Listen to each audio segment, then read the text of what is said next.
Hello, good afternoon. So today, i-discuss naman natin ang audit of PPE or yung property, plant, and equipment. So ito yung isang, di ba, yung non-current asset ng company. So ito yung mga machineries and equipment nila, land, ganyan.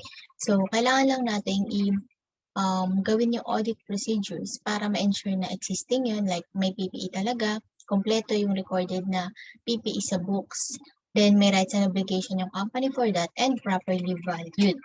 So, ito yung mga audit procedures na kailangan nating gawin. So, bukod dito sa apat, syempre yung ating presentation and disclosure sa financial statement. So, meron tayong checklist na susundan para makuha ang required disclosure. Okay, so first, audit procedure to test the existence. So, to test the existence of the property, plant, and equipment, first is kailangan din nating i-check muna yung agreement ng listing na binigay nila and general ledger. Then, kailangan natin inspect yung PPE. So, parang inventory lang yan na kailangan mo ring tignan kung existing, kung meron ba talaga silang ganito kalaking building or ganito kalaking machinery. Pero not all the time kailangan natin mag-inspect. Unlike kay inventory na parang hindi siya, parang required talaga siyang gawin. Sa PPE, pwede nating inspect lang kapag may weakness tayo nakikita sa internal control. Okay, next. Completeness. So check kung kompleto yung recorded na property, plant, and equipment, we need to test the additions and disposals during the year. So, magsasample tayo dito. So, let's say during the year, maraming naging additional equipment and marami din silang dinispose. We need to select sample kung ano yung magiging representative of the whole.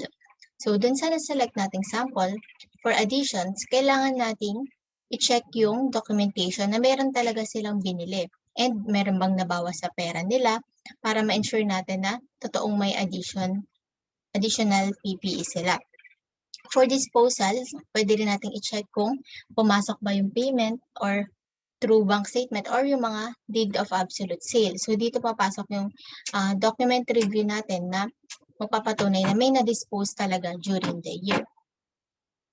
Siyempre, next is valuation. We need to check kung properly valued or presented ang ating PPE. First, repairs and maintenance. So, given yan na kapag may PPE tayo is meron tayong mga repairs and maintenance or yung mga pinapaayos sa ating PPE. So, ano bang dapat natin gawin? So, first, we need to check the policy. Policy ng company kung kailan ba nila i-capitalize ang isang repairs and equipment and kailan hindi. So, usually mga company meron silang threshold. Let's say, any repairs higher than 50,000 will be capitalized, mga ganun. So, we need to obtain the company policy to reflect kung dapat bang i-capitalize or not. Then, kailangan din nating i-examine yung capitalization. Kumbaga parang tama ba? Kunyari, meron tayong listing ng mga na-capitalize na repairs. Tama bang na-capitalize yan? Ganun. Then next, investigate PPE not in use. So ito, kahit kasi fully depreciated na yung mga property, plant, and equipment. So let's say meron silang isang laptop, then ang estimated useful life lang na inassess nila nung una is 5 years. Pero 'di ba usually kunyari tumagal siya on the 6th year, ito na yung tinatawag nating PPE not in use. So fully depreciated na siya, yun pala yung mga PPE na fully dapat natin use. Ito namang PPE natin use, yung totally na, kunyari, let's say nagkaroon ng pandemic, di ba? So, yung mga laptop na 5 years yung depreciation or estimated useful life niya, then hindi nagamit ng isang taon. Or mas magandang example siguro, kunyari nag-close ang isang operation ng, nag-close sila, so nag-stop operation, so hindi nagamit yung machineries. Di ba kapag nag-accounting depreciation, so yearly or monthly nagde-depreciate tayo. So, kailangan natin identify alin sa mga PPE yung hindi naman nagamit para ma-apply natin yung tamang depreciation for that. Kasi pwedeng yung mga idle or yung mga hindi mo na ginagamit is pwede namang mabawasan yung depreciation or mag-stop sa depreciation, mga ganun. And kailangan lang i-disclose ng company sa kanyang financial statement na nagkaroon siya ng change in estimate due to some factors.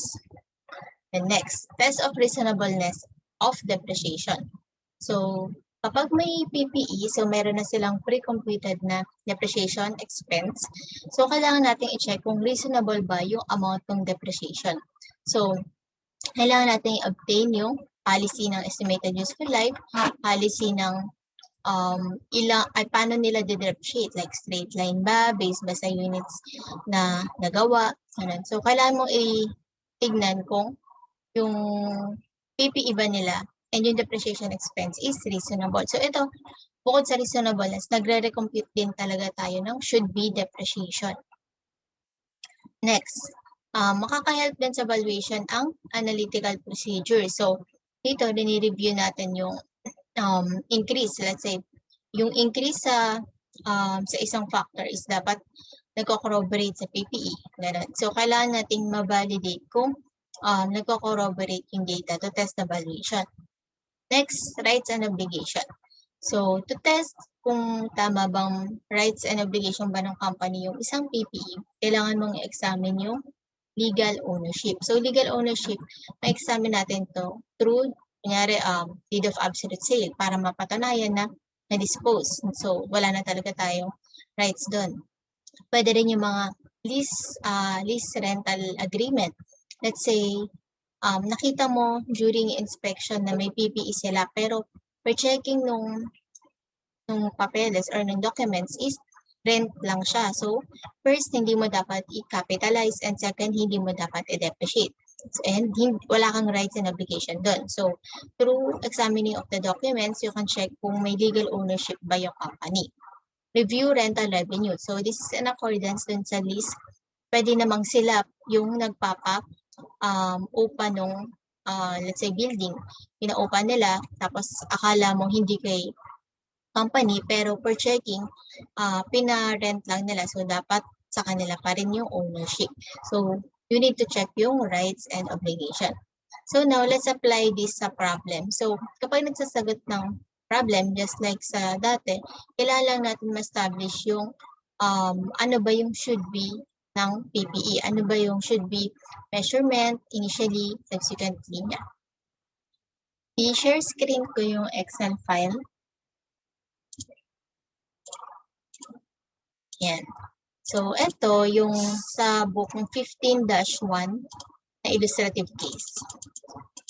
Okay, so, ito kasi parang may sample na prior year, then transactions during the year, and ano yung should be and adjusting entries. So, dahil audit to, mostly yung mga adjustments yung ginagawa. Okay, so first, illustrative case 15-1. You are engaged in the examination of the financial statement of the Haven Corporation for the year ended December 31, 2019. The company analyzes that the PPE and the related act debt have been prepared by the chief accountant of the client. You have traced beginning balance to the prior year's audit working papers. So, itong 2018, galing ito sa prior year audit working papers. Then, ito yung during the year na nangyari. Additions, disposals, and ending balance ng ating land, building, machinery, and equipment. Given din yung depreciation ng buildings, machinery, and equipment since land does not depreciate. Okay, so all plant assets are depreciated on the straight line basis. So ito yung sinasabi natin kanina na kailangan natin makuha yung policy. So ang policy nila is to depreciate on a straight line basis.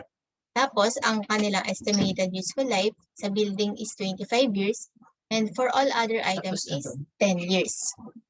Okay, tapos may policy din sila na to take 1 year, 1/2 years depreciation on all assets, additions, and disposals during the year. So ito, para din mapadali, yung sinabi niya, ang gagawin kapag may addition and disposal, 1/2 yung depreciation. So minsan kasi kanyari nagkaroon ng alanganin sa gitna ng taon and sa gitna ng month, nagkaroon ng addition. So kailangan mo pang i-recompute ng detailed. So ito dito sa problem is, basta daw may binili regardless of the month, magte-take tayo ng 1/2 year depreciation. Okay, next. Your examination of the transaction revealed the following information. Okay, so first, on April 1, the company entered into a 10-year lease contract for a die casting machine with annual rental of 5,000 payable advance every April 1. The lease is cancelable by either party, and there is no option to renew the lease or buy the equipment at the end of the lease. The estimated service life of the machine is 25 years with no residual value. The company recorded the die casting machine in the machinery and equipment account at 40,400. The present value of the date of the lease and 2020 applicable to the machine has been included in depreciation expense for the year. So technically ito, merong lease, meron tayong inupahan na machinery and equipment. So hindi mo dapat i-record tong 40,400 as asset mo. Instead, utang mo siya dahil umuupa ka. Tapos, wala ka rin dapat depreciate yung 2020 kasi nga nag-release ka lang. So, to understand or to present kung magkano yung dapat na adjustment, makaka-help na ilagay natin magkano, ano yung naging initial entry, ano yung should be entry, and ano yung adjusting entry.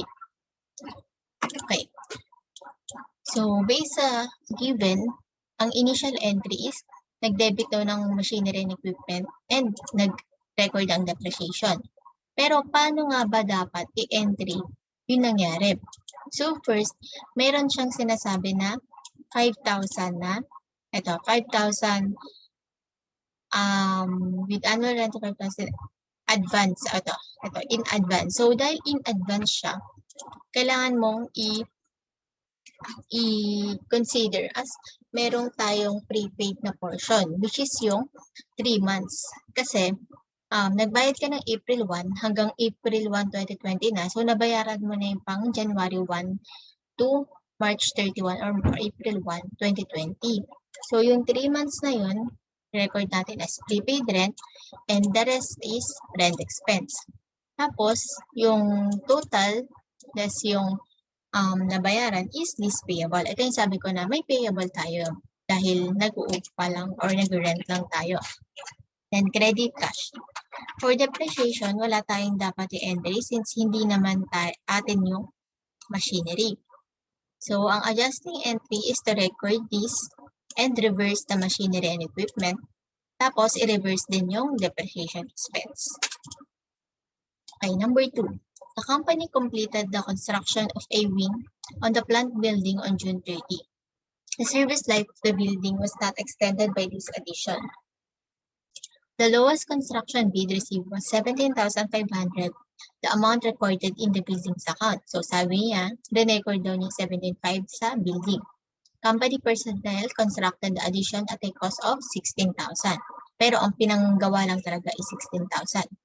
So, i-plot natin ano yung naging initial entry. So, ang initial entry niya ay debit building 17,500. Sabi niya kasi nag-record siya sa building. Tapos, dahil 16,000 lang yung nagastos, credit cash. So, nagkaroon tayo ng gain na 1,500. Yun yung naging initial recording niya. Tapos, kailangan nating i-should be yung entry. Pero before that, sabi dito sa problem is kailangan din natin i-consider yung mga depreciation dito sa required. The computation should be rounded off. Use a separate adjusting journal entry for each of the above.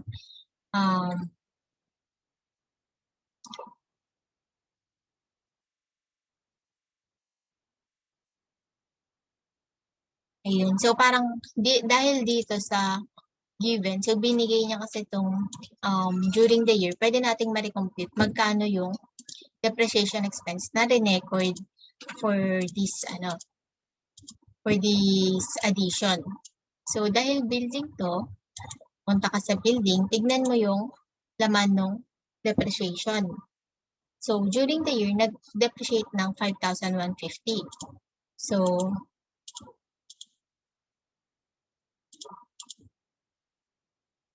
tapos, dito sa additions, meron tayong buildings na 17,500. So, kailangan nating i-check. Itong depreciation, di ba ang laman ng depreciation during the year is coming from the previous plus the additional depreciation during the year. So, kinuha ko muna magkano ba yung depreciation pertaining sa existing na nilang building. So, 120 divided by 25, which is the estimated useful life. So, 4/8 of this is pertaining sa existing building. So, pag minus mo yun, yung depreciation, that's yung para sa buildings na existing, makakakuha ka ng 350 pesos. So, i-assume natin na itong 350, yun yung kanyang depreciation expense na re-record para sa additional. So, ito yung naging recording. So, ngayon, isi-should be natin. Ang should be entry is first, dapat yung building is equivalent lang din sa 16,000. Wala ka dapat maging gain for this sa construction mo. Tapos, i-complete mo yung depreciation expense as half year na di ba ang sabi sa policy is kapag may addition is to depreciate half year. Kaya ito yung makukuha nating depreciation expense. So, i-reverse natin yung gain, babawasan yung building, and to record the additional depreciation. Okay. Number 3. On August 18, 5,000 was paid for paving and fencing a portion of land owned by the company and used as a parking lot for employees. The expenditure was charged to the land account. So, meron siyang ginawang improvement. Kaso nga lang, charge niya directly kay land. So, nag-debit land, credit cash siya na 5,000. So, dahil land to, hindi din siya nag-depreciate. And wala rin naman dito. So, alam natin na wala. So, ngayon, ang should be kasi, di ba, ang land improvements ay dapat i-record sa land improvements and i-depreciate. Kasi hindi naman yan lupa eh. So, subject siya sa depreciation. So, should be depreciation niya is 5,000 divided by 10 years, which is the estimated useful life, multiplied by 6/12, which is half year daw na depreciation kapag addition. So, ang adjusting entry natin is to set up the land improvements and reverse the land and set up the depreciation expense. Number 4. The amount shown in the machinery and equipment asset retirement column represents cash received on September 5 upon disposal of a machine purchased in July 20 X0 for 48,000. The chief accountant recorded depreciation expense of 3,500 on this machine. So, ang sabi niya, tignan daw natin yung machinery and equipment. Ito, 26,000. So, ang sabi niya, yung amount na yun pertains sa cash na na-receive nung nag-dispose siya. So, hindi niya, di ba dapat ang tinatanggal mo sa disposal is the amount nung na-retire, hindi yung amount na na-receive. Kasi dapat consider mo pa nga yung gain or loss niya dun, di ba? So, nabili daw niya yun ng 48,000. Tapos, nag-record din siya ng depreciation expense ng 3,500. So, i-plot natin ngayon yung ginawa niya. So, ang in-entry niya, nag-debit siya nung na-receive niya, kinredit niya yung machinery and equipment, and nag-record din siya ng depreciation. Pero ano ba yung should be niyang ginawa? So, naka-receive ka ng cash, so dapat lang na 26,000. Tapos, kailangan mo i-account ang gain or loss. So, how to account? So, first, binigay sa atin na cost na 48,000 less yung mga depreciation. So, may depreciation tayo ng 2018 equivalent sa divided by 10 times 3.5. Tapos, meron tayong 2019 na depreciation, which is nakuha din natin 48,000 divided by 10 times 6/12. So, dahil disposal, half year din daw. So, ang net book value na lang ng PPE is 28,800. And naka-receive siya ng proceed ng 26,000, kaya meron tayong loss na 2,800. Tapos, to record, kailangan tanggalin yung machinery and equipment at cost, yung buo, and tanggalin din yung debt na 19,200. So, ganyan dapat yung maging should be entry. Tapos, i-record yung should be depreciation, yung kanina. Yan. So, i-adjust natin by recording yung should be and reversing yung initial entry.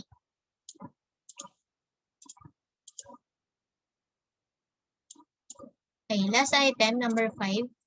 Cebu City may nag-donate ng land and building appraised at 100,000 and 400,000. respectively, to the company for a plant. On September 1, the company began operating the plant. Since no costs were involved, the chief accountant made no entry. So, may na-receive siya pero wala siyang in-entry kasi wala naman daw siyang ginastos. Pero, should be, kailangan mong i-record pa rin yung land and building as donation income na na-receive mo. And i-depreciate ito. So, dahil during the year siya, yung sabi sa policy is to depreciate half or 6/12. So, sila hindi mo i-depreciate. So, ganito yung magiging entry. So, dahil walang entry, the adjusting entry and the should be entry is the same. That's all for 15-1.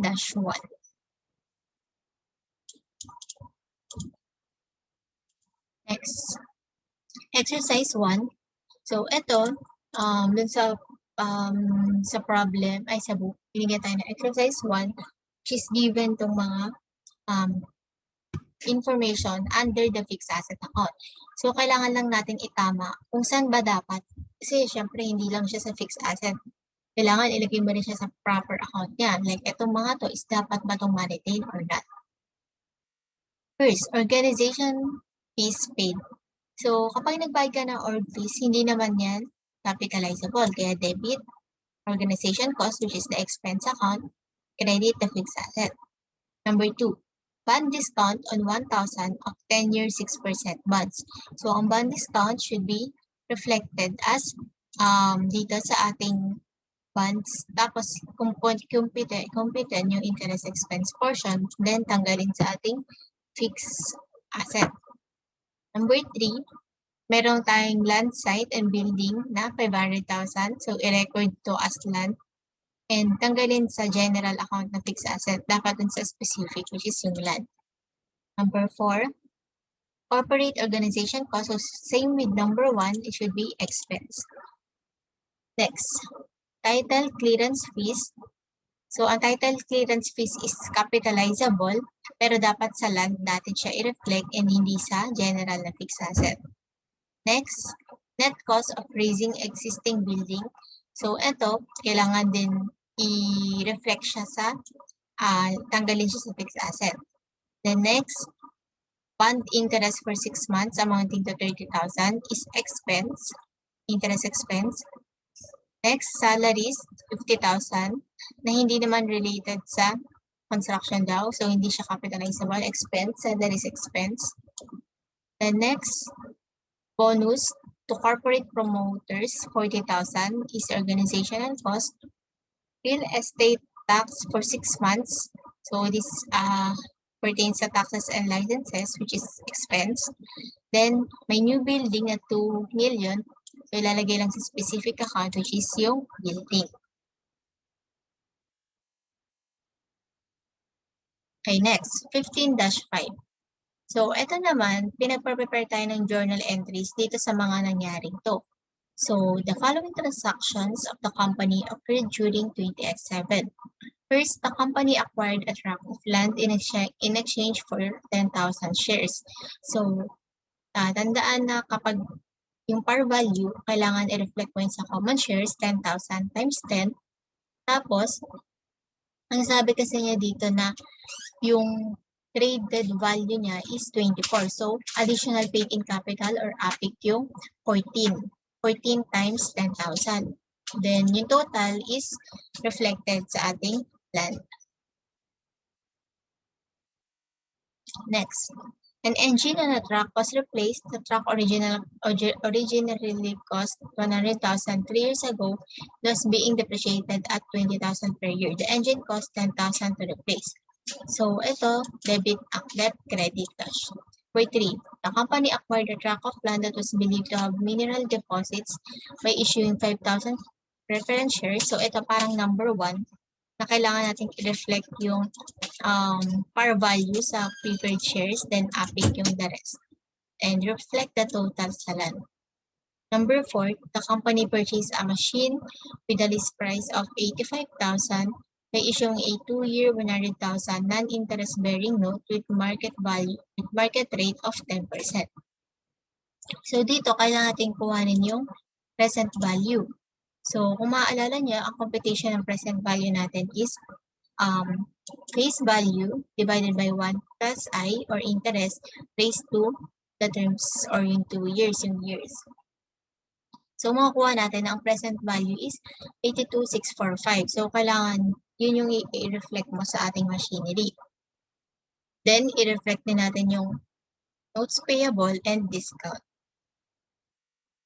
So, ayan, parang mostly, ayan, application lang ng ano ba yung mga natutunan natin sa financial accounting, kung paano ba should be yung mga presentation and valuation ng ating PPE. So, ayan, that's all. Thank you.